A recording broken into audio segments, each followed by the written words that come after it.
L'école de découverte des sports a pris naissance, ou du moins a commencé à germer dans nos têtes en 1998 sur Cerizay. On s'était rendu compte que des enfants n'étaient pas présents dans nos associations respectives. De là est née deux idées. Faire découvrir à des enfants un panel d'activités sportives en s'appuyant sur des professionnels. Et en 2001, cette école de découverte des sports a pris naissance pour la première fois à Cerizay avec 53 enfants, avec l'agglo qui a pris la suite, donc nous avons continué, si bien qu'à ce jour, nous avons 5 pôles sur le Molenay, sur l'Argentonnais, sur Montcoutan et sur Cerizay. Et bientôt, pour l'avenir, la saison qui va arriver, sur Bressuire.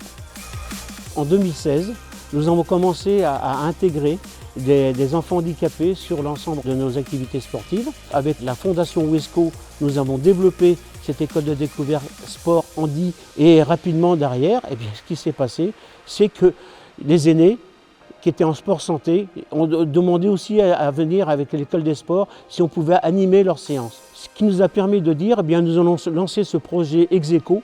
Même si la ligne d'arrivée n'est pas évidente pour tout le monde, au moins on partira sur la même ligne.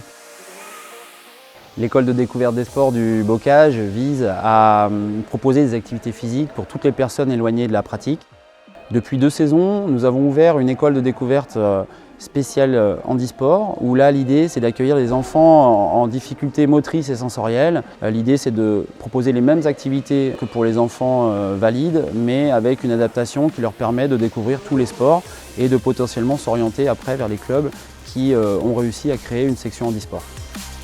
Le dernier volet de nos activités est organisé autour de l'accueil d'adultes ou de seniors. On propose des ateliers adaptés pour des adultes avec une pratique de loisirs. On propose également un volet sport-santé pour des personnes en perte d'autonomie ou qui souffrent de pathologies, d'une maladie chronique. Le fait de proposer des ateliers autour de la prévention des chutes, travail de la posture, travail de la mémoire, de façon ludique, leur permet d'emmagasiner un maximum de choses qu'ils peuvent reproduire à la maison pour maintenir l'autonomie.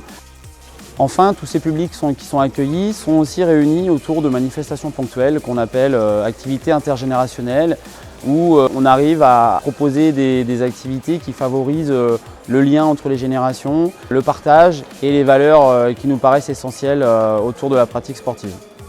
L'école de découverte des sports emploie à ce jour 18 éducateurs qui sont tous diplômés d'État. Certains sont salariés d'un groupement d'employeurs qui s'appelle le GESA, qui vise à mutualiser sur le territoire des éducateurs au sein de plusieurs structures sportives. Ensuite, nous avons des conventions de mise à disposition qui sont effectives avec les clubs locaux. Nous sommes aussi autour d'un volet de formation avec l'accueil régulier d'apprentis. Donc cette année, nous en avons 2. L'idée est d'utiliser notre structure pour les faire monter en compétences et pouvoir à l'avenir les utiliser comme des salariés à temps complet.